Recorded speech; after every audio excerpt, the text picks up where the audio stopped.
അപ്പോൾ എന്നെ സംബന്ധിച്ച് സ്വാഭാവികമായിട്ട് എനിക്ക് പക്ഷമുണ്ട്. അത് പക്ഷേ അന്ധമായ രാഷ്ട്രീയത്തിൻ്റെ പേരിലല്ല എന്നുള്ളതാണ് സത്യം. നമ്മൾ ഒബ്സർവ് ചെയ്യുന്ന ഒരു രാഷ്ട്രീയവും സാമൂഹ്യ സ്ഥിതിയും നമ്മളെ രൂപപ്പെടുത്തിയെടുക്കുന്നതാണത്. നിലവിലുള്ള രാഷ്ട്രീയം, ഞാനിപ്പോൾ നോർത്ത് ഇന്ത്യയെക്കുറിച്ച് പറഞ്ഞ അതേപോലെ തന്നെ പ്രൊപ്പഗാണ്ട വെച്ച് ഇവിടെ മീഡിയകൾ നമ്മുടെ സ്റ്റേറ്റിനെതിരെ തന്നെ അല്ലെങ്കിൽ നമ്മുടെ സാമൂഹ്യ വ്യവസ്ഥിതിക്ക് എതിരെ തന്നെ നീങ്ങുന്നുണ്ട് എന്നുള്ളതാണ് നമ്മൾക്ക്. അതുകൊണ്ടാണ് പലപ്പോഴും നമ്മൾക്ക് ഫേസ്ബുക്കിലൊക്കെ പലപ്പോഴും രാഷ്ട്രീയം തുറന്നെഴുതേണ്ടി വരുന്നത്. അല്ലാതെ നമ്മൾക്ക് അതിൽ നിന്ന് എന്തെങ്കിലും ഗുണം കിട്ടുമെന്ന് കരുതിയല്ല, നമ്മുടെ ഒരു സമൂഹത്തിനെയും വരും തലമുറയെയും നമ്മൾ പലപ്പോഴും കണക്കിലെടുക്കുന്നുണ്ട്. നേരെ മറിച്ച് ഇന്ന് എനിക്ക് പോകുമ്പോൾ എനിക്ക് കേരളത്തിൽ ഡ്രൈവ് ചെയ്യാൻ പ്രാന്തില്ല. ഇപ്പോൾ എൻ്റെ ഒരു കുട്ടികൾക്ക് ലോഡ് ഷെഡിങ് എന്താണെന്ന് പറഞ്ഞാൽ അവർക്ക് അറിയില്ല, അല്ലേ? ഒരു പ്രത്യേക കാലഘട്ടത്തിന് ശേഷമുള്ള, ഇപ്പോൾ ഒരു സിനിമയിൽ ഈയിടെ ഇത് കണ്ടപ്പോൾ, സിനിമയിൽ ഇത് കാണിക്കുക, ആ കാലഘട്ടം കാണിക്കുമ്പോൾ അതിൻ്റെ ഭാഗമായിട്ട് സ്വാഭാവികമായിട്ടും ഈ രാത്രി കറണ്ട് പോകുന്നു, ആ സമയത്തുള്ള ഒരുക്കങ്ങളൊക്കെ കാണിക്കുന്നുണ്ട്. ഇതെന്താണ് സംഭവം എന്നുള്ളത് ഇവർക്ക് കണക്റ്റ് ആവുന്നില്ല. അതൊരു മാറ്റം തന്നെയായിട്ടാണ് കാണുന്നത്, അതെല്ലാ മേഖലകളിലും. ഇപ്പോൾ ഞാൻ നേരത്തെ പറഞ്ഞു NHൻ്റെയും ഇതല്ല, ഞാൻ ഇടുക്കിയിലാണ് ഇപ്പോൾ താമസിക്കുന്നത്. ആ ഒരു സമയത്ത് അവിടെയുള്ള എല്ലാ ആദിവാസി സെറ്റിൽമെന്റ്സിലേക്കും ഈ ഒരു 10 വർഷത്തിന് ഇടയിൽ ഒന്നുകിൽ കോൺക്രീറ്റ് റോഡുകൾ അല്ലെങ്കിൽ റബ്ബറൈസ്ഡ് റോഡുകൾ.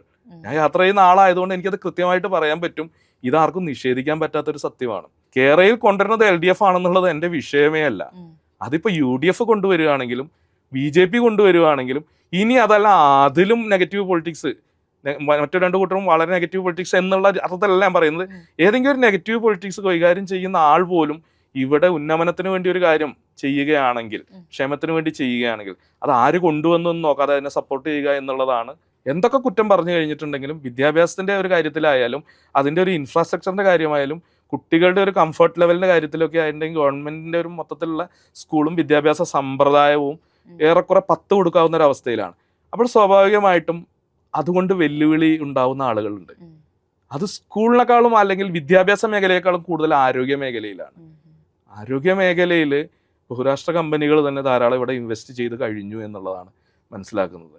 അപ്പോൾ ഞാൻ മനസ്സിലാക്കുന്നത് പ്രൈവറ്റ് ഹോസ്പിറ്റലുകൾ ഒത്തിരി പൂട്ടിപ്പോകുന്നുണ്ട് സാധാരണക്കാരൻ്റെ. കാരണം ഈ പ്രൈവറ്റ് ഹോസ്പിറ്റലുകൾ കിട്ടുന്ന അതേ ഫെസിലിറ്റീസ് ഇപ്പോൾ നിങ്ങളുടെ നാട്ടിലൊരു PHCയോ FHCയോ കുടുംബാരോഗ്യ കേന്ദ്രമൊക്കെയാണ്. ഇപ്പോൾ അവിടെ ചെന്ന് കഴിഞ്ഞാൽ മരുന്നുകളുണ്ട്. ഞാൻ ഈ മാറ്റം കാണുന്നുണ്ട്. വളരെ പരിമിതമായ മരുന്നുകൾ ഉണ്ടായിരുന്ന ആശുപത്രിയിൽ ഇപ്പോൾ സ്വാഭാവികമായിട്ടും ഒരുവിധം എല്ലാ മരുന്നുകളും ഉണ്ട്. മീഡിയകളിൽ വരുന്ന വാർത്ത സത്യമാണെന്നുള്ള ഒരു പൊതുബോധം സൃഷ്ടിക്കപ്പെടുന്നുണ്ട് ഇതിലൂടെ എന്നാണ് ഞാൻ മനസ്സിലാക്കുന്നത്. അപ്പോൾ അത് കേവലം ഒരു പൊളിറ്റിക്സിന് വേണ്ടിയിട്ട് നെഗറ്റീവ് ആയിട്ട് ആ ഒരു വളർന്നു നിൽക്കുന്ന ഒരു സിസ്റ്റത്തിന് അടി കൊടുക്കുന്ന രീതിയിൽ വളരെ ചെറിയ കാര്യങ്ങളെ പർവ്വതീകരിച്ച് കാണിച്ച് മൊത്തം വെന്റിലേറ്റർ ആണെന്ന് കാണിക്കുന്നത് എങ്ങോട്ടാണ്? ഇനിയിപ്പോൾ ഭരണം ഒരു പക്ഷേ മാറിയേക്കാം, അതൊക്കെ സംഭവിക്കുന്ന കാര്യമാണ്. ഇലക്ഷൻ വരുമ്പോൾ സ്വാഭാവികമായിട്ടും ജനങ്ങളുടെ പൊതുബോധത്തിൽ വരുന്ന മാറ്റം അല്ലെങ്കിൽ അവരവർക്ക് തോന്നുന്ന പൊളിറ്റിക്സ് അനുസരിച്ചൊക്കെ മാറിയേക്കാം. പക്ഷേ ഈ ഒരു വളർന്നു നിൽക്കുന്ന ഒരു സാധനത്തിന് അടി കൊടുത്ത് സ്വകാര്യ മേഖലയെ പ്രോത്സാഹിപ്പിക്കേണ്ടത് ഉണ്ടോ എന്നുള്ളത് ചിന്തിക്കേണ്ട ഒരു കാര്യമാണ് എന്നാണ് എനിക്ക്. കവിയും എഴുത്തുകാരനും ചലച്ചിത്ര നിരൂപകനും സഞ്ചാര സാഹിത്യകാരനും ഒക്കെയായ ശ്രീ ശൈലനാണ് നമുക്കൊപ്പം ചേരുന്നത്. നമസ്കാരം. കവി, എഴുത്തുകാരൻ, ചലച്ചിത്ര നിരൂപകൻ എന്നിങ്ങനെ നിരവധി തലങ്ങളിലൂടെ ഇങ്ങനെ സഞ്ചരിച്ചുകൊണ്ടിരിക്കുകയാണ്. എപ്പോഴും കേട്ടുമെടുത്തൊരു ചോദ്യമായിരിക്കും, എങ്കിൽ പോലും നമ്മൾ തുടങ്ങുമ്പോൾ ചോദിക്കേണ്ട ഒരു ചോദ്യം, എങ്ങനെ എഴുത്തിലേക്ക് എത്തി, എഴുത്തുകാരനായി മാറി? അത് ഈ സ്ഥിരം ചോദ്യമാണ് എന്ന് പറഞ്ഞ പോലെ തന്നെ അത് എല്ലാവരും പറയുന്ന ഒരു സ്ഥിരം ഉത്തരവും ഉണ്ടല്ലോ. എങ്ങനെയോ യാദൃച്ഛികമായിട്ട് എത്തിപ്പെട്ടു എന്നുള്ളത് തന്നെയാണ് അതിൻ്റെ ഉത്തരം. നമ്മൾക്കൊരു പ്രത്യേക കാലഘട്ടത്തിൽ സാഹിത്യത്തിനോട് ഒരു താല്പര്യം തോന്നുകയും പിന്നെ പറയുമ്പോൾ നമ്മൾക്കും ഒരു സ്പേസ്, എഴുതാനുള്ളൊരു സ്പേസ് ഉണ്ടെന്ന് മനസ്സിലാക്കുകയും, അത് എനിക്കെന്ന് മാത്രമല്ല ലോകത്തിലെ എല്ലാ മനുഷ്യനും അവനവനെ എക്സ്പ്രസ് ചെയ്യാനുള്ളൊരു സ്പേസ് ഉണ്ടെന്നാണ് ഞാൻ കരുതുന്നത്. അപ്പോൾ അവരവരുടെ മീഡിയം കണ്ടെത്തും ഒരു പ്രത്യേക കാലഘട്ടം എത്തുമ്പോൾ. ചില ആളുകൾക്ക് ഒത്തിരി മീഡിയങ്ങൾ കാണും, ചില ആളുകൾ ഒരേ മീഡിയത്തിൽ ഉറച്ചു നിൽക്കും. ചില കവിത എന്നൊക്കെ പറഞ്ഞു കഴിഞ്ഞാൽ ഒരുപാട് സ്പേസ് ഉള്ളതെന്ന് പറഞ്ഞാൽ അങ്ങനെ ആളുകളുടെ ഒരു ജനപ്രിയ കലയൊന്നും അല്ലല്ലോ. പക്ഷെ നമ്മൾ ഒരു പ്രത്യേക കാലഘട്ടത്തിൽ നമുക്ക് കവിത എഴുതാൻ പറ്റുമായിരിക്കും എന്നൊക്കെ തോന്നുന്നു, അല്ലെങ്കിൽ വളരെ കൗതുകകരമായ സാഹചര്യങ്ങളിലൂടെ കവിതയിലേക്ക് എത്തിപ്പെടുന്നു. സ്കൂളിലും കോളേജിലൊക്കെ പഠിക്കുന്ന സമയത്ത് നമ്മൾ മത്സരങ്ങൾക്കൊക്കെ വെറുതെ തമാശയ്ക്ക് പോയി എഴുതുമ്പോൾ അതിൽ സമ്മാനമൊക്കെ കിട്ടുമ്പോൾ നമുക്കൊരു നീ കൊള്ളാലോ എന്നുള്ളൊരു തോന്നൽ സ്വയം വരുമല്ലോ. അങ്ങനെയൊക്കെയാണ് എഴുതി തുടങ്ങിയത്.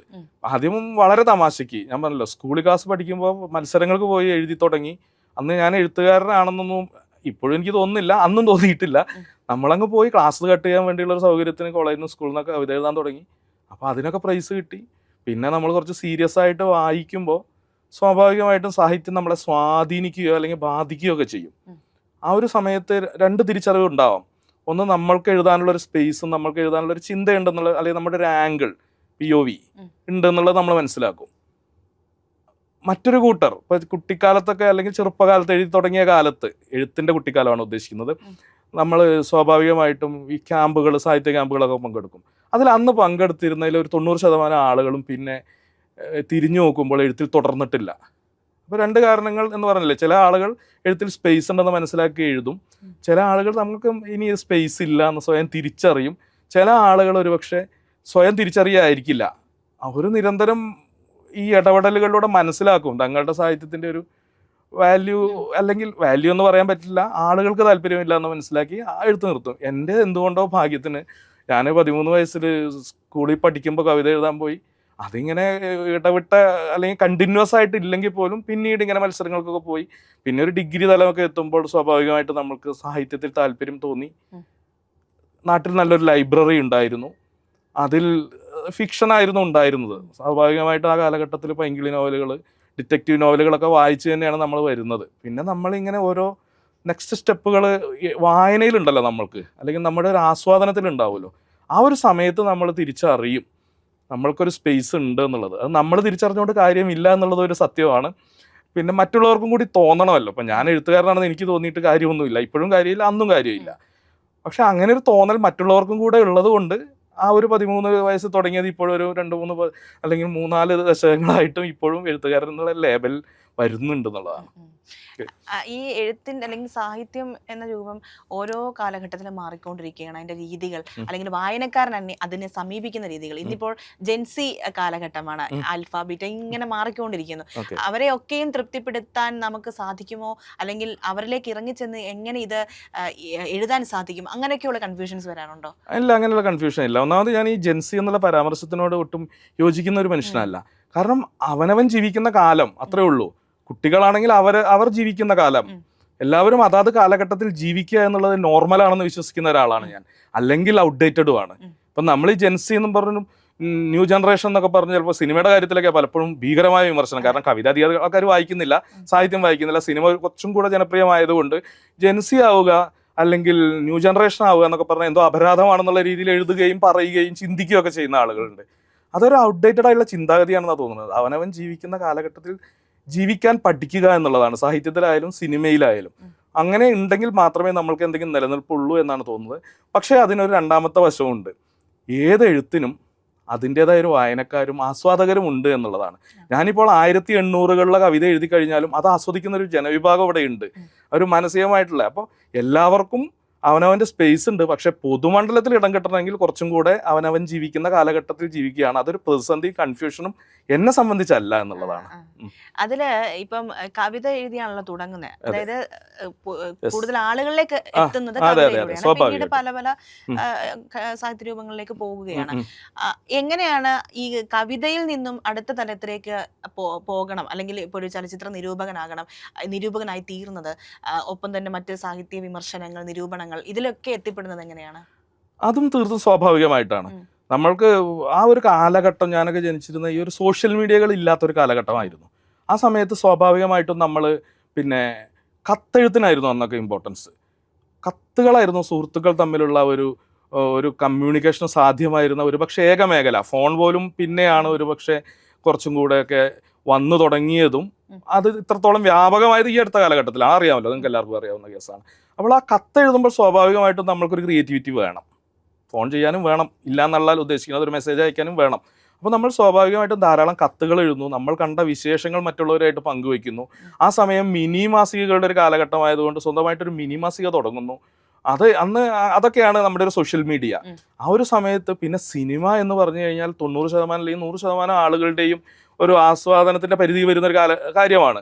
ഏത് വലിയ ആളും ചെറിയ ആളും സിനിമ ആസ്വദിക്കുന്നവർ തന്നെയാണ്. സമയം കിട്ടാത്തതിന്റെ പ്രശ്നത്തിലാണ് പലപ്പോഴും നമ്മൾ ഇന്റലക്ച്വൽസ് എന്നൊക്കെ പറയുന്ന ആളുകൾ ആ സിനിമ കാണാൻ പോകാത്തത്, അല്ലെങ്കിൽ അതിന് സമയം വേണമല്ലോ എന്ന് കരുതിയിട്ടാണ്.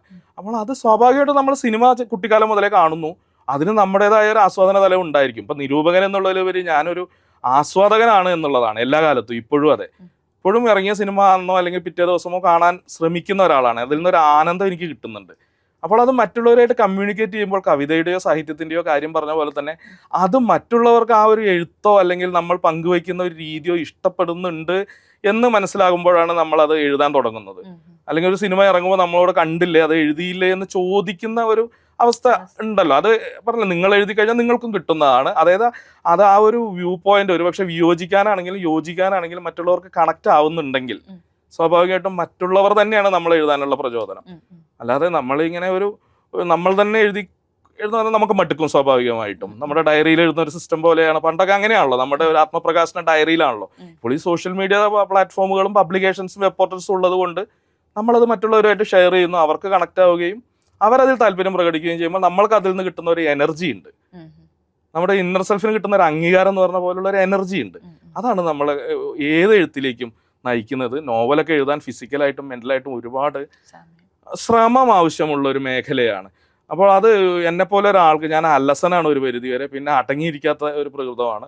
അതുകൊണ്ടൊക്കെ അതിൻ്റെ അങ്ങനെ അത്രയും വലിയൊരു പ്ലാറ്റ്ഫോം, അതുപോലെ ഒരു സിനിമ ഡയറക്റ്റ് ചെയ്തുകൂടെ, സ്ക്രിപ്റ്റ് എഴുതിക്കൂടെ എന്നൊക്കെ പലരും ചോദിക്കും. പക്ഷെ അത് ഒരുപാട് അധ്വാനമുള്ള ഒരു മേഖലയായതുകൊണ്ട് കൂടി അതൊന്നും നമ്മൾ ഒരിക്കലും ശ്രമിച്ചു നോക്കുന്നില്ല എന്നുള്ളത് ഒരു സത്യം. ഈ സിനിമയിൽ വന്നിരിക്കുന്ന മാറ്റത്തെ എങ്ങനെ കാണുന്നു?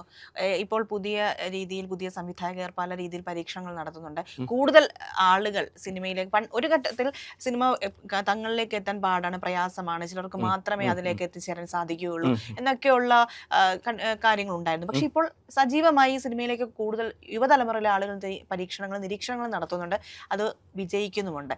എങ്ങനെയാണ് അതിനെ കാണുന്നത്? അത് വളരെ പോസിറ്റീവായിട്ടുള്ളൊരു കാര്യമല്ലേ. ഒരു കാലഘട്ടത്തിൽ സിനിമ കണ്ടു തുടങ്ങി ആസ്വദിച്ചിരുന്ന എന്നെ പോലുള്ള ആളുകൾ പിന്നീട് ഫിലിം ഫെസ്റ്റിവലുകൾ, നമ്മളെ സംബന്ധിച്ച് ഏറ്റവും വലിയ പോസിറ്റീവായിട്ടുള്ള ഒരു കാര്യം international film festival of Kerala IFFK ഇവിടെ നടക്കുന്നുണ്ടല്ലോ കാലങ്ങളായിട്ട്. അതായത് നമ്മുടെയൊക്കെ ഒരു തലമുറ സിനിമ കണ്ടു തുടങ്ങി അന്ന് മുതൽ ആരംഭിച്ച് നമ്മുടെ ആസ്വാദന നിലവാരത്തെ പുതുക്കുന്നതിൽ അത് വളരെയധികം സഹായിച്ചിട്ടുണ്ട്.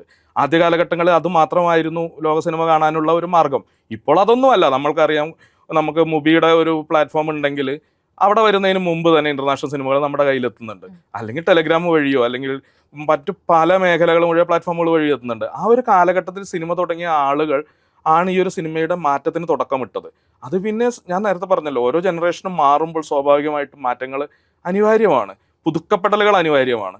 അപ്പോൾ അവർ ഈ പറഞ്ഞ പോലെ തന്നെ പഴക്കമുള്ള സംഗതികൾ നൊസ്റ്റാൾജിക്കായിട്ട് ആൾക്കാർ അതേസമയം തന്നെ ആസ്വദിക്കുന്നുമുണ്ട്. അപ്പോൾ ഈ ഓരോ ഗ്രാമങ്ങളിൽ നിന്നുമുള്ള ചെറുപ്പക്കാർ സിനിമയിലേക്ക് വരികയും വളരെയധികം സജീവമാകുകയും വളരെയധികം എക്സ്പെരിമെന്റുകളൊക്കെ നമ്മൾ പറയുമെങ്കിലും അത് തന്നെയാണ് അവരുടെ ഒറിജിനൽ. അല്ലാതെ ഒരു എക്സ്പെരിമെന്റ് നടത്തുന്ന കാലഘട്ടം കഴിഞ്ഞു. അങ്ങനെ ഒരു കാലഘട്ടം ഉണ്ടായിരുന്നു എന്ന് എനിക്ക് തോന്നിയിട്ടുണ്ട്. എന്തെങ്കിലുമൊക്കെ ആയിട്ട് എക്സ്പെരിമെന്റൽ നടത്തി ശ്രദ്ധ ആകർഷിക്കാനുള്ള ഒരു സംഭവം. പക്ഷെ ഇപ്പോൾ ഞാൻ ഈ ഒരു കഴിഞ്ഞ ആഴ്ച ഇറങ്ങിയ ഈ രാജേഷ് മാധവന്റെ സിനിമ പോലും കണ്ടു, പെണ്ണും പൊറാട്ടും. രാജേഷ് കാസർഗോഡത്തെ ഒരു ഉൾനാടൻ ഗ്രാമത്തിൽ നിന്ന് വരുന്ന ഒരാളാണ്.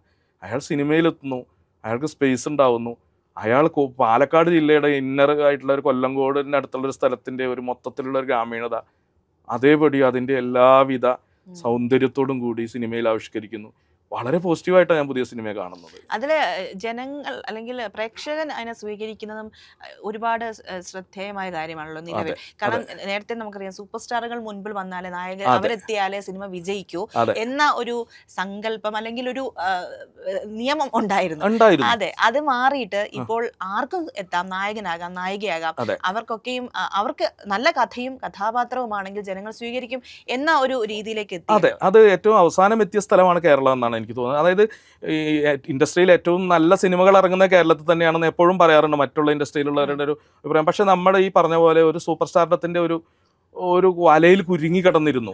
ഈ തമിഴ്നാട്ടിൽ പോലും അല്ലെങ്കിൽ ആന്ധ്രയിൽ പോലും ചെറിയ താരങ്ങൾ വന്ന് സിനിമകൾ വിജയിപ്പിക്കുമ്പോൾ ഇവിടെ ഈ സൂപ്പർ സ്റ്റാർ അല്ലാതെ ഉള്ള ഇടത്തരം നടന്മാർക്ക് പോലും സ്വന്തമായ അസ്തിത്വം നിലനിൽപ്പോ സിനിമയുടെ ബോക്സ് ഓഫീസിൽ ഇല്ലായിരുന്ന ഒരു കാലഘട്ടം എൻ്റെ ഓർമ്മയിലുണ്ട്.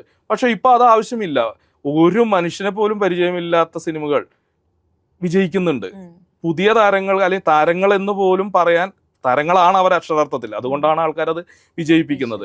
ഇപ്പോൾ ഒരു മനുഷ്യൻ പോലും വേണ്ട, പട്ടിയെ അല്ലെങ്കിൽ മൃഗങ്ങളെ ഒക്കെ ഫോക്കസ് ചെയ്ത് സിനിമ ഇറക്കുന്നുണ്ട്. അത് ഈ പറഞ്ഞ പോലെ വൻ സ്കെയിലിൽ രാജമൗലി പോലുള്ളവർ ചെയ്യുന്നുണ്ട്.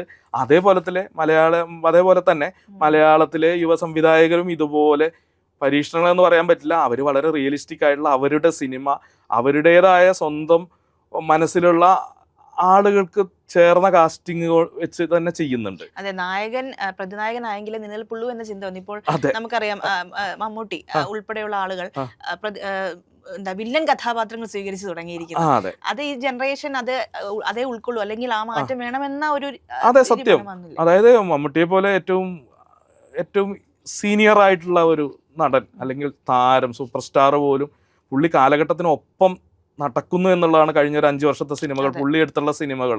പുള്ളി കംപ്ലീറ്റ്ലി യാതൊരു രീതിയിലുള്ള ജസ്റ്റിഫിക്കേഷനും ഇല്ലാത്ത പ്രതിനായക കഥാപാത്രങ്ങളെ ചെയ്യുന്നു. ഇടയിൽ കൊല്ലപ്പെടുന്ന അല്ലെങ്കിൽ മറ്റുള്ളവർ വന്ന് കൊല്ലുകയാണല്ലോ, ഭ്രമയുഗത്തിലൊക്കെ കൊന്നു കളയുകയാണ്. അതുപോലും ഇമേജ് എന്നൊരു പ്രശ്നമില്ല, കാരണം അത് കാലഘട്ടത്തിനൊപ്പം നടക്കുന്നത് കൊണ്ടാണ് പുള്ളിക്ക് അതിന് സാധിക്കുന്നത്. അത് വളരെയധികം സ്വീകരിക്കപ്പെടുന്നുണ്ടുള്ളത് വളരെയധികം സന്തോഷമാണ്. മലയാളത്തിലെ ആ ഒരു മാറ്റം വളരെ വളരെ വളരെ സന്തോഷത്തോടു കൂടി നോക്കി കാണുന്ന ഒരാളാണ് ഞാൻ. സിനിമയുടെ കാര്യത്തിനൊപ്പം തന്നെ ഞാൻ കവിതയുടെ കാര്യം കൂടെ ഇതിനിടയ്ക്ക് സൂചിപ്പിക്കുകയാണ്. കവിതകളിലെ ശൈലി മാറ്റങ്ങൾ, ഇപ്പോൾ വന്നിരിക്കുന്ന ഈ എല്ലാം നമ്മൾ പുതിയ കുട്ടികളെ പുതിയ വാക്കുകൾ, പുതിയ പ്രയോഗങ്ങൾ, ഇതൊക്കെയാണല്ലോ ഭയങ്കരമായിട്ട് ചർച്ചയാകുന്നത്. അത് താങ്കളുടെ കവിതകളിലും പലയിടത്തും അങ്ങനെ ചില ശൈലികളിൽ ഞാൻ വായിക്കുകയുണ്ടായി. ഇപ്പോൾ പ്രൊഫൈൽ നോക്കിയപ്പോൾ ശൈലികൾ മാറുകയും അതിനെക്കുറിച്ച് മാറ്റത്തിന്റെ ചിന്തകളിലേക്ക് പോവുകയും ചെയ്ത ഒരു വ്യക്തിയുള്ള ഒരാളാണ് ശ്രീ ശൈലൻ എന്ന് പറയുന്ന ആള്. അതെങ്ങനെയാണ്, അതിനെ കുറിച്ചുള്ള കാര്യം? അതങ്ങനെ ആഗ്രഹിക്കുന്ന ഒരാളാണെന്ന് എനിക്ക് പറയാൻ പറ്റുള്ളൂ. കാരണം ഞാൻ കുറച്ചും കൂടെയൊക്കെ വ്യത്യസ്തമായിട്ടല്ല എൻ്റെതായ രീതിയിൽ എന്നെ എക്സ്പ്രസ് ചെയ്തിരുന്നു ആദ്യ കാലഘട്ടങ്ങളിൽ. അപ്പോൾ അതിനൊരു പ്രതിസന്ധി ഉണ്ട്. ഇപ്പോൾ ഈ സിനിമയുടെ കാര്യം എന്ന് പറഞ്ഞ പോലെ തന്നെ ആളുകൾ അത് ഏറ്റെടുക്കുകയൊന്നുമില്ല. ആളുകൾ സിനിമയേക്കാൾ കൂടുതൽ പുതുക്കപ്പെടലുകൾ നടക്കാതെ കിടക്കുന്നത് പലപ്പോഴും കവിതയൊക്കെ തന്നെയാണ്. കാരണം ആളുകൾ എപ്പോഴും അവർ കുട്ടിക്കാലത്ത് ചൊല്ലിക്കേട്ടിരുന്ന കവിതകളോട് കണക്ട് ചെയ്യുന്ന കവിതകൾ എഴുതുന്നതാണ് ഇപ്പോഴും ആളുകൾക്ക് ഇഷ്ടം, അല്ലെങ്കിൽ കൂടുതൽ ജനപ്രിയത കിട്ടാൻ അതാണ് കൂടുതൽ സൗകര്യപ്രദം. അതിൻ്റെ ഭാഗമായിട്ടുള്ള വെള്ളം ചേർക്കലുകളൊക്കെ ഞാൻ നടത്തുന്നുണ്ട് സ്വാഭാവികമായിട്ടും. എന്നാൽ പോലും നമ്മൾ എഴുതുന്ന ഒരു സൃഷ്ടിയിൽ നമ്മൾ ഉണ്ടായിരിക്കണം, അത് നമ്മുടേത് മാത്രമായിരിക്കണം എന്നൊരു ചിന്തിക്കുന്ന ഒരാളാണ് ഞാൻ. അതിന് പ്രതിസന്ധി ഉണ്ട്. കാരണം മറ്റൊരാൾക്ക് അത് കണക്റ്റ് ആവണം. നേരെ മറിച്ച് കണക്റ്റ് ആയി കഴിഞ്ഞ ഒരു ടെംപ്ലേറ്റിൽ കവിതയായാലും സിനിമയായാലും ചെയ്തു കഴിഞ്ഞാൽ സ്വീകരിക്കപ്പെടാൻ സുഖമാണ്. രഞ്ജിത്ത് പണ്ട് പറഞ്ഞിട്ടുണ്ട്, സംവിധായകനായിട്ടുള്ള രഞ്ജിത്ത്, മലയാളികൾ വ്യത്യസ്തതയല്ല ആഗ്രഹിക്കുന്നത്. പുള്ളിയുടെ ആ ഒരു കാലഘട്ടത്തിൽ വെച്ചാണ് പറയുന്നത്. വ്യത്യസ്തമെന്ന് തോന്നിപ്പിക്കുന്ന സിനിമ ഉണ്ടായാൽ മതിയെന്ന്. ഒരു കാലഘട്ടത്തിൽ അത് സത്യമായിരുന്നു. പക്ഷെ ഇപ്പോൾ സിനിമയിൽ അത് മാറ്റം വന്നു പറഞ്ഞല്ലോ. അതുകൊണ്ടാണ് കളങ്കാവലൊക്കെ പ്രമേയമൊക്കെ സംഭവിക്കുന്നത്. കവിതയിൽ ഇപ്പോഴും ഒരു പരിധി വരെ വ്യത്യസ്തതയല്ല ആളുകൾക്ക് കൂടുതൽ ഇഷ്ടം, വ്യത്യസ്തമെന്ന് തോന്നിപ്പിക്കുന്ന ഒരു ശൈലിയൊക്കെ ഉണ്ടായാൽ മതി. കുറച്ചും കൂടെയൊക്കെ ജനപ്രിയമാകാനും മുഖ്യധാരയിലെ പ്രസിദ്ധീകരണങ്ങളിൽ വരാനും ആളുകൾ കുറച്ചും കൂടെയൊക്കെ ചർച്ച ചെയ്യപ്പെടാനും കുറച്ചും കൂടെയൊക്കെ വെള്ളം ചേർക്കലുകൾ ആവശ്യമാണെന്ന് തിരിച്ചറിഞ്ഞ് ഞാൻ എൻ്റെതായ ശൈലി കുറച്ചൊന്ന് മാറ്റി പിടിച്ചാണ് എഴുതാറുള്ളത് ഒരു കാലഘട്ടത്തിന് ശേഷം എന്നുള്ളത് തുറന്നു പറയാൻ എനിക്ക് യാതൊരു ബുദ്ധിമുട്ടും ഇല്ല. നമ്മുടെ ഉള്ളിൽ തോന്നുന്ന കവിത അതുപോലെ എഴുതിയാൽ പലപ്പോഴും കമ്മ്യൂണിക്കേറ്റ് ചെയ്യാൻ പ്രശ്നമുണ്ട്. കാരണം അത് വളരെ കുറച്ച് ശതമാനം ആളുകൾക്ക് കമ്മ്യൂണിക്കേറ്റ് ചെയ്യുള്ളൂ. പക്ഷെ ആ ഒരു ഇടം നമുക്ക് സേഫ് ആയിരിക്കും. ഈ സാഹിത്യത്തിലും സിനിമയിലും ഒക്കെയുള്ള രാഷ്ട്രീയ കടന്നുകയറ്റം, അല്ലെങ്കിൽ ഇപ്പോൾ നമ്മൾ ഏറ്റവും ചർച്ചയാക്കിയിരിക്കുന്ന അവസാനത്തെ വിഷയം കേരള സ്റ്റോറി, ആ സിനിമയെ ബന്ധപ്പെട്ടും അതിൻ്റെ ഉള്ളടക്കം സംബന്ധിച്ചും, അതിനൊപ്പം തന്നെ സിനിമകളിലെ പേരുകൾ മാറ്റുന്ന, പേരുകൾ സെൻസറിന് വെക്കുന്ന ഒരു സാഹചര്യം, അതിനെ എങ്ങനെ നോക്കിക്കാണുന്നു? അത് വളരെ നെഗറ്റീവായിട്ടുള്ളതും വളരെ മോശമായിട്ടുള്ളതും. അത് നമ്മളൊരു ഇന്ത്യ എന്നുള്ള രാജ്യത്തിനുള്ളിൽ ജീവിക്കുമ്പോൾ ഒരു സ്റ്റേറ്റിനെതിരെ ഇങ്ങനെ പ്രൊപ്പഗാണ്ട വെച്ചിട്ട് പരസ്യമായിട്ട് പ്രൊപ്പഗാണ്ട വെച്ച് അത്രയും നെഗറ്റീവായ കാര്യങ്ങൾ ഉള്ള കാര്യമാണ് ഫോക്കസ് ചെയ്യുന്നതെങ്കിൽ നമുക്ക് കുറേം കൂടെയൊക്കെ വിശ്വസിക്കാം. ഇപ്പോൾ ബീഫ് വായിൽ കുത്തിക്കയറ്റുന്ന ഒരു സമയം കേരളത്തിൽ വന്നിട്ടില്ല അല്ലേ? ഇപ്പൊ ഞാനും നിങ്ങളും ഒരു പ്ലേറ്റ് ബീഫ് മുന്നിൽ വെക്കുകയാണെങ്കിൽ അത് ഏറ്റവും കൂടുതൽ എനിക്ക് കഴിക്കണം എന്നായിരിക്കും എനിക്ക് ആഗ്രഹം. നിങ്ങളുടെ വായിലോ അല്ലെങ്കിൽ മറ്റാരുടെയും വായിൽ കുത്തിക്കയറ്റണോ എന്ന് നമ്മളൊരിക്കലും ചിന്തിക്കുന്നില്ല. അപ്പൊ അത് വളരെ സിമ്പിളായിട്ടുള്ളൊരു കാര്യം. അതുപോലെ 100,000 സംഗതികൾ ഞാൻ ഈ സിനിമ സത്യം പറഞ്ഞാൽ കണ്ടിരിക്കാനെ കൊണ്ട് കഴിയില്ല എന്നുള്ളത് എനിക്ക് അറിയുന്നത് കൊണ്ട്. അതെ, അതല്ല ആദ്യത്തെ കേരള സ്റ്റോറി ഫസ്റ്റ് കാണാതിരിക്കലുള്ള ഒരു പൊളിറ്റിക്സ് ഉണ്ട് എന്നുള്ളത് കൊണ്ടാണ് അത്രയും നെഗറ്റീവാണെന്ന് മനസ്സിലായത്. കാണാതെ പിന്നെ എങ്ങനെ നിനക്ക് വിലയിരുത്താൻ കഴിയുമെന്ന് പറഞ്ഞാൽ നമ്മളുടെ അതേ മനസ്സുള്ള ആളുകൾ പറയുമ്പോൾ പിന്നെ നമ്മളും കൂടെ ഇനി ഇത് നെഗറ്റീവ് ആവേണ്ടതില്ലല്ലോ. ഒരു സ്റ്റേറ്റിനെ മൊത്തത്തിൽ ഇതങ്ങ് താറടിച്ച് കാണിക്കുകയാണ്. അതിൻ്റെ ഒരു ആഫ്റ്റർ എഫക്ട്സ് വരും തലമുറയ്ക്ക് നന്നായിട്ട് വരും. കാരണം നമ്മൾ ഒരിക്കലും കേരളത്തിൽ മാത്രം ഒതുങ്ങിക്കൂടുന്ന ആളുകളല്ല. നമ്മൾ ഇന്ത്യയുടെ പല ഭാഗങ്ങളിലും പോയി പല കാര്യങ്ങൾക്ക്, ഇപ്പൊ ഞാനൊക്കെ യാത്ര ചെയ്യുന്ന ഒരാളാണ്. നേരെ മറിച്ച് അതല്ലാതെ ഉപജീവനത്തിന്റെ മാർഗമായിട്ടും തൊഴിലിനും വേണ്ടി നോർത്ത് ഇന്ത്യയിൽ ജീവിക്കുന്ന മലയാളികളെ ആ ഒരു സമൂഹം, ഒരുപക്ഷെ ഇപ്പൊ ഒരു പ്രത്യേക വിഭാഗം ആളുകൾ അത് തന്നെയാണ് കേരള സ്റ്റോറീസ് എന്നും പറഞ്ഞ് അവരുടെ ഒരു രാഷ്ട്രീയത്തിന്റെ പേരിൽ അതിനെ അന്ധമായിട്ട് പിന്തുണയ്ക്കുന്നുണ്ട്. എന്തിനാണെന്ന് മനസ്സിലാവുന്നില്ല. കാരണം അവരുടെയും വരും തലമുറയ്ക്ക് പ്രതിസന്ധി ഉണ്ടാക്കാൻ പോകുന്ന ഒരു കാര്യമാണ് ചെയ്തു വെക്കുന്നത്. കേരളം എന്ന് പറഞ്ഞ സ്റ്റേറ്റ് എല്ലാവരും വന്നു നോക്കി കാണുന്നില്ല. വന്നു നോക്കി കണ്ടു കഴിഞ്ഞാൽ അവരുടെ അഭിപ്രായം മാറും എന്നുള്ള കാര്യത്തിൽ ആർക്കും സംശയമൊന്നും ഉണ്ടാവില്ല. പക്ഷെ ആരും വന്നു നോക്കുന്നില്ലല്ലോ. ഈ സിനിമ 100 കോടിയൊക്കെ കളക്ട് ചെയ്യുന്നു, അതിനൊപ്പം തന്നെ പിന്നെ മികച്ച സംവിധായകനുള്ള അവാർഡ് കൊടുക്കുന്നു. അതൊക്കെ ഒരു വളരെയധികം പ്രതിസന്ധിയാണ്. പേരുമാറ്റലുകൾ ഈ സിനിമയിലെ കഥാപാത്രങ്ങൾ ഒതുങ്ങി നിൽക്കുന്നില്ല എന്നുള്ളതാണ്. ഇന്ത്യയിൽ യാത്ര ചെയ്യുമ്പോൾ നമ്മൾ ആദ്യം യാത്ര ചെയ്തിരുന്ന പല സ്ഥലങ്ങളുടെ പേരും ഇപ്പോൾ അതല്ല. അതായത് അജന്ത എല്ലോറ ഗുഹ കാണാൻ വേണ്ടി നമ്മൾ അലഹബാദിലേക്ക് ടിക്കറ്റ് എടുക്കുമ്പോൾ നമ്മുടെ ട്രെയിൻ ടിക്കറ്റിൽ അടിച്ചു വരുന്നത് സംഭാജി നഗർ എയർപോർട്ട് എന്നാണ്. അപ്പോൾ നമ്മളാകെ കൺഫ്യൂസ്ഡ് ആണ്. നമ്മൾ അലഹബാദിലേക്ക് ടിക്കറ്റ് കൊടുത്ത് മാറി വന്ന് പൈസ നഷ്ടപ്പെട്ടോ എന്ന് നോക്കുമ്പോൾ ഇപ്പോൾ എയർപോർട്ടിൻ്റെയും നഗരത്തിൻ്റെയും പേര് സംഭാജി നഗറാക്കി മാറ്റിയിരിക്കുന്നു. അങ്ങനെ നൂറുകണക്കിന് ഉദാഹരണങ്ങൾ ഞാൻ ഈ ഒരു 30 വർഷത്തിനുള്ളിൽ യാത്ര ചെയ്തപ്പോൾ സ്ഥലങ്ങളുടെ പേരുകൾ മാറിയത് ഞാൻ കണ്ടിട്ടുണ്ട്. ഒരു കാര്യമില്ല, ഒരു സ്ഥലത്തിന്റെ പേര് മാറിയത് കൊണ്ട് പ്രത്യേകിച്ച് എന്തെങ്കിലും ഗുണം കിട്ടുന്നുണ്ടോ? ഈ അതിനൊപ്പം തന്നെ കേരളത്തിലെ രാഷ്ട്രീയ പശ്ചാത്തലം കൂടി നമ്മൾ എടുത്തു പറയേണ്ടതാണ്. ഈ താങ്കൾ വളരെ ഈ രാഷ്ട്രീയ വിഷയങ്ങളെ വളരെ വ്യക്തമായി നിരീക്ഷിക്കുന്ന ഒരു ആൾ കൂടിയാണ്. കാരണം ഞാൻ FB ഇപ്പോൾ ഏറ്റവും അവസാനം കഴിഞ്ഞ ദിവസം ഒരു 2.5 വയസ്സുകാരിയായ കുഞ്ഞിന്റെ അതിനെക്കുറിച്ചൊരു പോസ്റ്റ് ഇട്ടിരിക്കുന്നത് കണ്ടു. മാത്രമല്ല താഴോട്ട് നോക്കുമ്പോൾ നിരവധി വിഷയങ്ങളിൽ അഭിപ്രായ പ്രകടനം നടത്തിയിട്ടുണ്ട്. എന്താണ് ഈ കേരളത്തിൽ ഇപ്പോൾ മുൻപോട്ട് പോകുന്ന രീതികൾ, അല്ലെങ്കിൽ കേരളത്തിലെ രാഷ്ട്രീയ സ്വഭാവം, പൊളിറ്റിക്കൽ വ്യൂസ്, അതൊക്കെ എങ്ങനെയാണ്? പൊളിറ്റിക്കൽ അല്ലാതെ ഒരു എഴുത്തുകാരനോ ഒരു വ്യക്തിക്കോ നിലനിൽപ്പില്ല എന്ന് വിശ്വസിക്കുന്ന ഒരാളാണ്. അത് പൊളിറ്റിക്സ് എന്ന് പറഞ്ഞാൽ കക്ഷി രാഷ്ട്രീയമല്ല. ഞാൻ ഇത്രയും കാലമായിട്ട് ഒരു രാഷ്ട്രീയ കക്ഷിയിലോ മെമ്പറോ അല്ലെങ്കിൽ സംഘടനകളിലോ ഒന്നും മെമ്പറൊന്നുമല്ല. പക്ഷെ നമ്മൾക്ക് സ്വാഭാവികമായിട്ടും കൃത്യമായ രാഷ്ട്രീയ നിരീക്ഷണങ്ങളും രാഷ്ട്രീയ ബോധ്യങ്ങളും അതിനെ അടിസ്ഥാനമാക്കിയുള്ള നിലപാടുകളും ഉണ്ടായിരിക്കും. അപ്പോൾ എന്നെ സംബന്ധിച്ച് സ്വാഭാവികമായിട്ടും എനിക്ക് പക്ഷമുണ്ട്. അത് പക്ഷേ അന്ധമായ രാഷ്ട്രീയത്തിൻ്റെ പേരിലല്ല എന്നുള്ളതാണ് സത്യം. നമ്മൾ ഒബ്സർവ് ചെയ്യുന്ന ഒരു രാഷ്ട്രീയവും സാമൂഹ്യ സ്ഥിതിയും നമ്മളിൽ രൂപപ്പെടുത്തിയെടുക്കുന്നതാണത്. നിലവിലുള്ള രാഷ്ട്രീയം, ഞാനിപ്പോൾ നോർത്ത് ഇന്ത്യയെക്കുറിച്ച് പറഞ്ഞ അതേപോലെ തന്നെ പ്രൊപ്പഗാണ്ട വെച്ച് ഇവിടെ മീഡിയകൾ നമ്മുടെ സ്റ്റേറ്റിനെതിരെ തന്നെ അല്ലെങ്കിൽ നമ്മുടെ സാമൂഹ്യ വ്യവസ്ഥിതിക്ക് എതിരെ തന്നെ നീങ്ങുന്നുണ്ട് എന്നുള്ളതാണ് നമ്മൾക്ക്. അതുകൊണ്ടാണ് പലപ്പോഴും നമ്മൾക്ക് ഫേസ്ബുക്കിലൊക്കെ പലപ്പോഴും രാഷ്ട്രീയം തുറന്നെഴുതേണ്ടി വരുന്നത്. അല്ലാതെ നമ്മൾക്ക് അതിൽ നിന്ന് എന്തെങ്കിലും ഗുണം കിട്ടുമെന്ന് കരുതിയല്ല, നമ്മുടെ ഒരു സമൂഹത്തിനെയും വരും തലമുറയെയും നമ്മൾ പലപ്പോഴും കണക്കിലെടുക്കുന്നുണ്ട്. അപ്പോൾ നിലവിലുള്ള ഒരു രാഷ്ട്രീയ അവസ്ഥയിൽ സ്വാഭാവികമായിട്ടും ഈ ഒരു മീഡിയകൾ പ്രൊപ്പഗാണ്ട സെറ്റ് ചെയ്തിട്ട് കേരളം എന്തോ മോശമാണെന്ന് നോർത്ത് ഇന്ത്യയിൽ പ്രചരിപ്പിക്കപ്പെടുന്ന അത് എടുത്ത് ഇവിടെ ഉപയോഗപ്പെടുത്തുകയും സ്വന്തം നിലയിൽ അവരുടേതായ രീതിയിൽ രൂപപ്പെടുത്തിയെടുത്ത അല്ലെങ്കിൽ കുക്ക് ചെയ്തെടുത്ത സ്റ്റോറികൾ പ്രചരിപ്പിക്കുകയും ചെയ്യുന്നുണ്ട്. അപ്പോൾ നമ്മൾ കൂടുതൽ പൊളിറ്റിക്കലായി മാറുകയാണ്. അല്ലെ, ഇന്ത്യ എന്ന് പറഞ്ഞ രാജ്യത്ത് ഇത്രയധികം നെഗറ്റീവ് പൊളിറ്റിക്സ് എന്ന് നമ്മൾ വിശ്വസിക്കുന്ന, അല്ലെങ്കിൽ ഭൂരിഭാഗം മലയാളികളും വിശ്വസിക്കുന്ന ഒരു പൊളിറ്റിക്സ് വന്നതുകൊണ്ടാണ് നമ്മൾ അതിനെതിരെ കൂടുതൽ ജാഗരൂകരായത്. കേരളത്തിനെ സംബന്ധിച്ചും അത് തന്നെ പോസിറ്റീവ് പൊളിറ്റിക്സ് എന്ന് നമ്മൾ വിശ്വസിക്കുന്ന, അല്ലെങ്കിൽ ജനങ്ങൾക്ക് ഉപകാരപ്രദമായിട്ടുള്ളൊരു രാഷ്ട്രീയ സംവിധാനമോ ഭരണ സംവിധാനമോ ഉള്ളപ്പോൾ അതിനെ മനഃപൂർവ്വം തകർക്കാൻ വേണ്ടി ശ്രമിക്കുമ്പോൾ സ്വാഭാവികമായിട്ടും നമ്മൾക്ക് കൂടുതൽ പൊളിറ്റിക്കലാവാൻ ശ്രമിക്കും. അതാണല്ലോ, നമ്മൾക്ക് അക്ഷരം അറിയുന്നത് കൊണ്ട് എന്തെങ്കിലുമൊക്കെ നമ്മൾക്ക് ഉള്ള ബോധ്യങ്ങൾ എഴുതുക എന്നുള്ളത് കൂടി ഇതിൻ്റെ ഒരു ആവശ്യമാണെന്ന് ഞാൻ കരുതുന്നു. ഇതിൽ ഇപ്പോൾ തെരഞ്ഞെടുപ്പാണ് ഏറ്റവും പ്രധാനമായി മുൻപിൽ നിൽക്കുന്ന ഒരു വിഷയം. അതുകൊണ്ട് തന്നെയാണല്ലോ ഈ ചർച്ചകൾ ഇങ്ങനെ സജീവമാകുന്നത്. അതിൽ തന്നെ സാഹിത്യ മേഖലയിൽ നിന്നുള്ള ഒരു വ്യക്തി ആയതുകൊണ്ട് കൂടി ചോദിക്കുകയാണ്, സാഹിത്യകാരന്മാർ അഭിപ്രായ പ്രകടനം നടത്തി ഇപ്പോൾ സജീവമായി രംഗത്തുണ്ട്. പ്രധാനമായും ഭരണ തുടർച്ച വേണോ വേണ്ടയോ എന്ന ചോദ്യത്തിനാണ് ഒരു ഉത്തരം പറഞ്ഞുകൊണ്ടിരിക്കുന്നത്. ആ അഭിപ്രായ പ്രകടനത്തെ എങ്ങനെ വീക്ഷിക്കുന്നു? സാഹിത്യകാരന്മാർക്ക് സ്വാഭാവികമായിട്ട് അവരൊരു വ്യക്തിയും സമൂഹത്തിൽ ജീവിക്കുന്ന ഒരു പൗരനുമായതുകൊണ്ട് അവർക്ക് അഭിപ്രായ പ്രകടനങ്ങൾ നടത്തുക തന്നെ വേണം. അപ്പോൾ അഭിപ്രായ പ്രകടനങ്ങൾ നടത്തുമ്പോൾ ഞാൻ വളരെ എൻ്റേതെന്ന ഒരു ബോധ്യം പറയുമ്പോൾ മറ്റുള്ളവർക്കും അത് ബോധ്യപ്പെട്ടില്ലെങ്കിൽ ഒരു പക്ഷേ അപഹാസ്യനായി മാറും എന്നുള്ള ഒരു എന്താ പറയുക വസ്തുതയുണ്ട്. അപ്പോൾ ഞാൻ എൻ്റേതായപ്പോൾ ഞാൻ പറയുന്നത്, ഞാൻ പലപ്പോഴും പറയാറുണ്ട്, ഞാൻ യാത്ര ചെയ്യുന്ന ഒരാളാണ്. അതിപ്പോൾ യാത്രാവിവരണം എഴുതുക എന്നൊന്നും ലക്ഷ്യം വെച്ചുകൊണ്ടല്ല. ഞാൻ കവിത എഴുതി തുടങ്ങിയ പറഞ്ഞ പോലെ തന്നെ സ്കൂൾ ക്ലാസ്സിൽ പഠിക്കുമ്പോൾ വീട്ടിൽ നിന്ന് നാട് വിട്ടുപോയി യാത്രകൾ തുടങ്ങിയ ഒരാളാണ് ഞാൻ. അങ്ങനെ കൃത്യമായ അജണ്ടയുണ്ടായിട്ടോ ആവശ്യമുണ്ടായിട്ടോ യാത്ര ചെയ്യുന്ന ഒരാളല്ല. അപ്പോൾ നമ്മൾ യാത്ര ചെയ്യുമ്പോൾ ഞാൻ നേരത്തെ സാഹിത്യത്തിൽ പറഞ്ഞ പോലെ തന്നെ നമ്മുടെ ജീവിതത്തിൽ ഓരോ നെക്സ്റ്റ് സ്റ്റെപ്പുകളുണ്ട് ഓരോ മനുഷ്യർക്കും.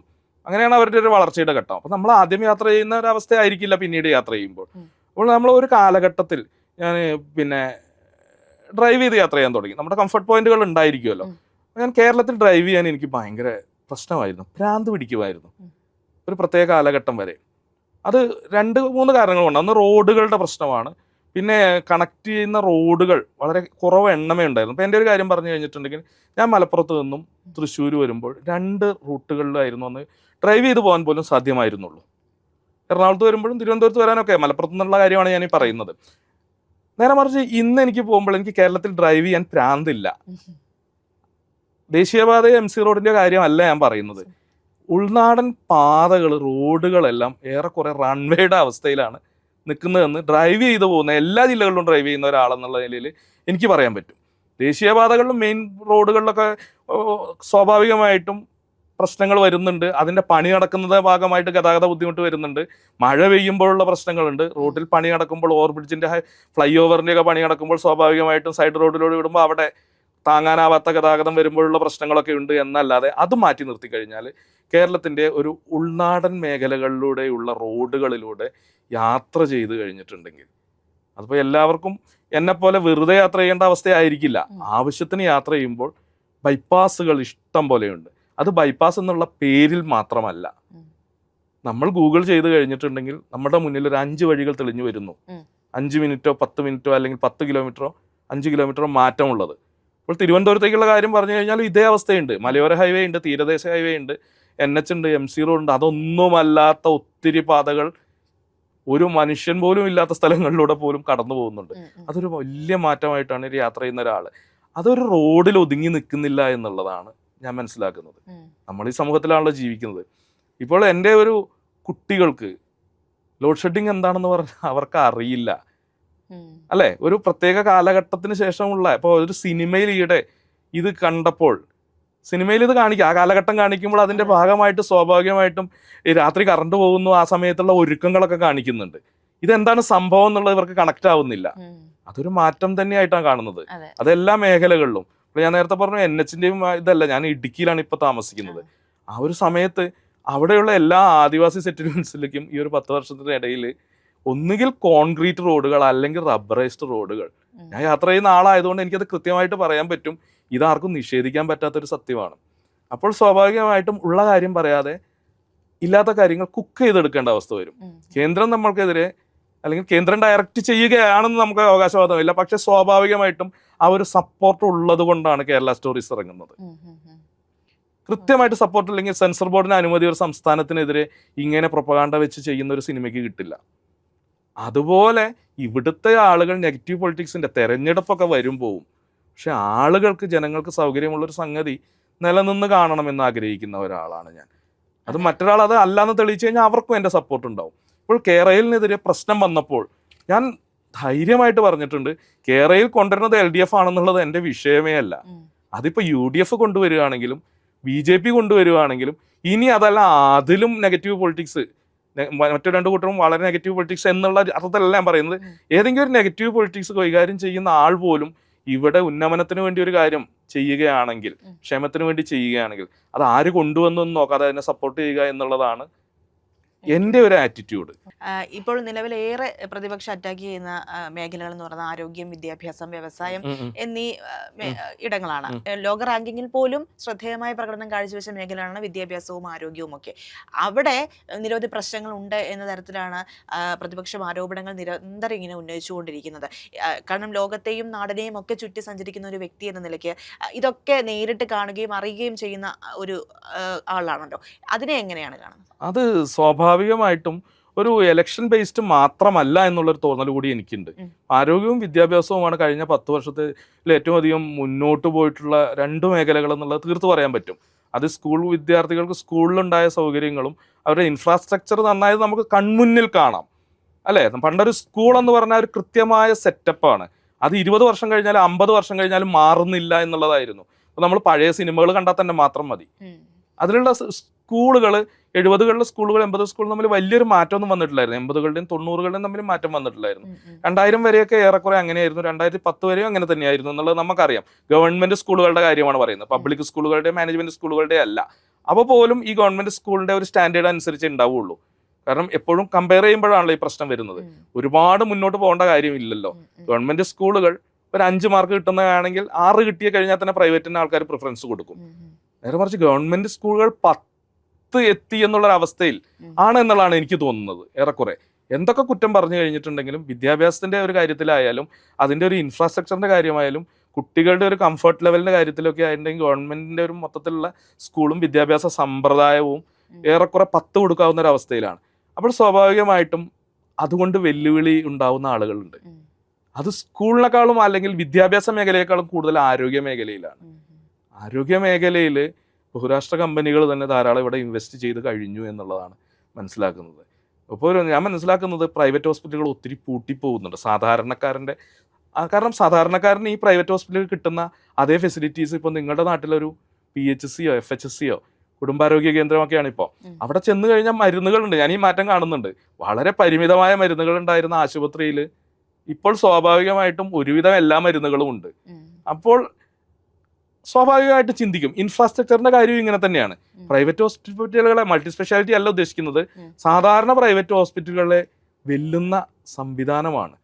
വൃത്തിയുള്ളതും ടൈൽസ് ഇട്ടതും അതിൻ്റെ ഒരു കണ്ടീഷൻസും മൊത്തത്തിൽ ആളുകളെ ആകർഷിക്കുന്ന വിധത്തിലായതോടുകൂടി സ്വാഭാവികമായിട്ടും സ്വകാര്യ മേഖലയ്ക്ക് അതിൻ്റെതായ പ്രശ്നങ്ങൾ ഉണ്ടായിട്ടുണ്ട്.